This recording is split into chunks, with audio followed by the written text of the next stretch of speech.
Yang ketiga, sistem mata pencaharian dan ritus mata pencaharian. Yang pertama yaitu sedekah bumi. Tradisi ini dilakukan sebagai ungkapan rasa syukur kepada Allah yang telah memberikan rizki melalui hasil bumi.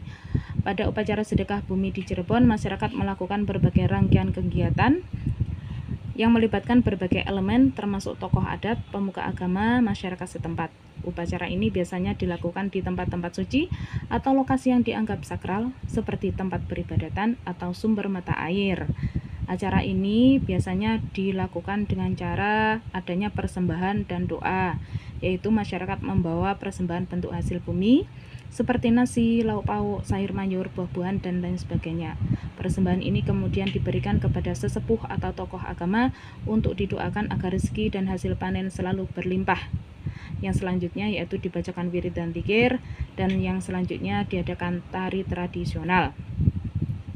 Yang kedua yaitu pengantin tebu. Tradisi pengantin tebu merupakan tradisi ungkapan sukacita masyarakat akan datangnya musim giling tebu. Tradisi ini unik, banyak menarik perhatian masyarakat karena tebunya ini dihias seperti pengantin. Apabila laki-laki juga memakai jas, dan apabila perempuan tebunya dipakaikan gaun pengantin perempuan. Dan keduanya dikasih penanda yaitu topeng seperti halnya pengantin manusia. Prosesi tebu ini sudah membudaya ratusan tahun dan memiliki makna agar tebu dapat menghasilkan gula yang melimpah ruah dan berkualitas baik. Keempat, sistem kesenian di Cirebon. Yang pertama, wayang kulit. Wayang kulit merupakan pertunjukan boneka kulit yang digunakan untuk mengisahkan cerita epik seperti Mahabharata atau Ramayana, terbuat dari kulit kerbau atau kulit sapi yang dipotong dengan teliti, kemudian diletakkan di antara layar kain putih yang disebut kelir, diiringi oleh gamelan. Dalam pertunjukan ini, penggunaan warna-warna cerah dan ornamen-ornamen yang rumit menjadi ciri khas yang membedakan wayang kulit Cirebon dari daerah lain di Jawa. Bahasa yang digunakan dalam wayang kulit Cirebon adalah bahasa Cirebon dengan dialek khasnya. Keunikan ini menambah nilai seni dan keaslian dalam pertunjukan wayang kulit Cirebon. Wayang kulit Cirebon bukan hanya sekedar hiburan, tetapi juga memiliki nilai-nilai moral, etika, dan kearifan lokal yang terkandung di dalamnya. Pertunjukan ini juga menjadi sarana untuk memperkenalkan dan melestarikan budaya Cirebon kepada generasi muda, serta memperkokoh identitas budaya masyarakat Cirebon dengan keindahannya dan kekayaan nilai-nilai yang terkandung di dalamnya. Wayang kulit Cirebon menjadi salah satu warisan budaya yang patut dilestarikan dan dijaga keberadaannya. Selanjutnya yaitu lukisan kaca. Lukisan kaca ini adalah salah satu kesenian tradisional dari Cirebon, Jawa Barat. Lukisan ini terkenal karena keindahan dan kehalusannya.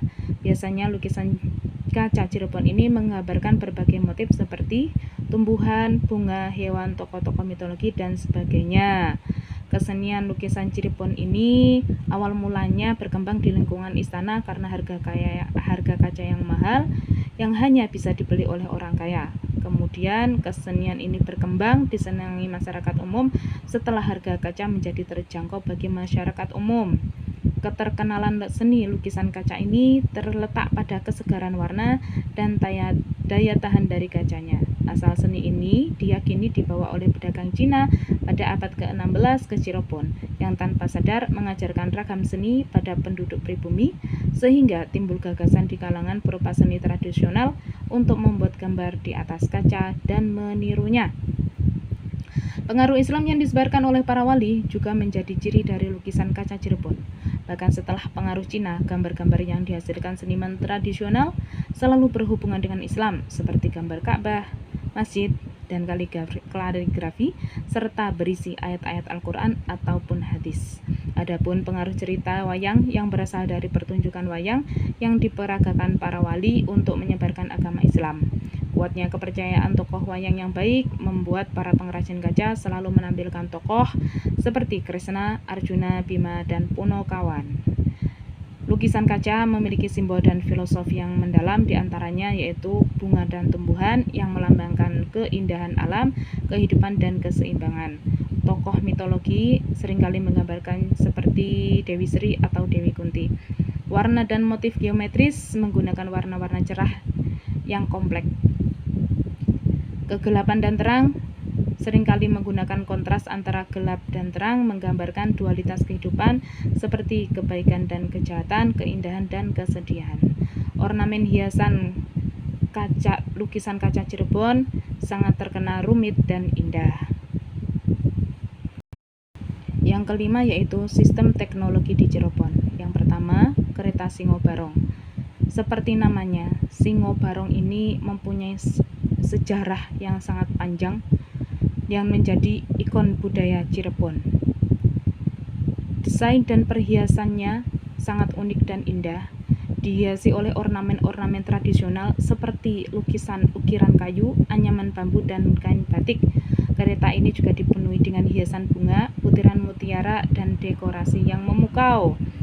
Seringkali kereta ini digunakan untuk upacara adat seperti pernikahan, hitanan, dan juga acara-acara keagamaan, dan juga dijadikan sebagai sarana promosi wisata dan atraksi kebudayaan di Cirebon. Dan simbolnya sesuai dengan namanya yaitu kereta Singo Barong.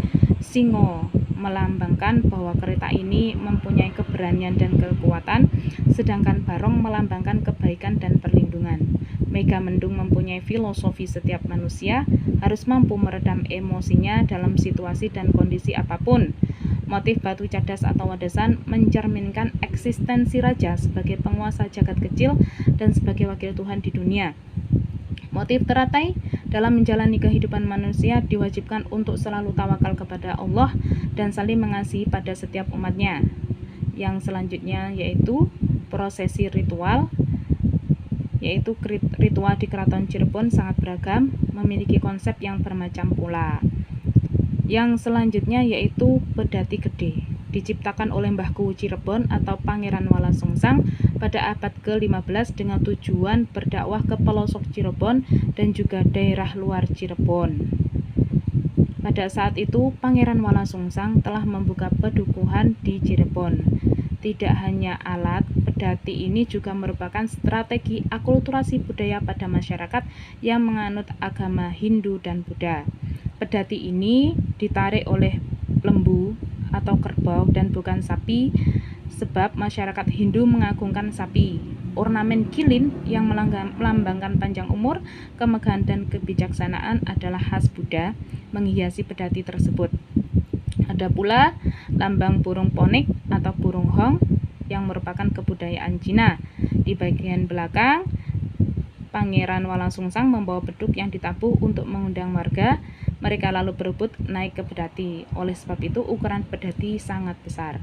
Pada masa pemerintahan Sunan Gunung Jati, sebagai penerus Pangeran Walasungsang, pedati ini menjadi alat pengangkut material untuk membangun Masjid Agung Sang Cipta Rasa dan Keraton Kasepuhan. Daya angkutnya diperkirakan lebih dari 1,5 ton. Setelah ratusan tahun, pedati gede Pekalongan ini masih menjadi kebanggaan Cirebon. Jika berabad-abad silam pedati gede menjadi alat transportasi dakwah dan pengangkut material, maka kini pedati tersebut menjadi ikon wisata kota Cirebon.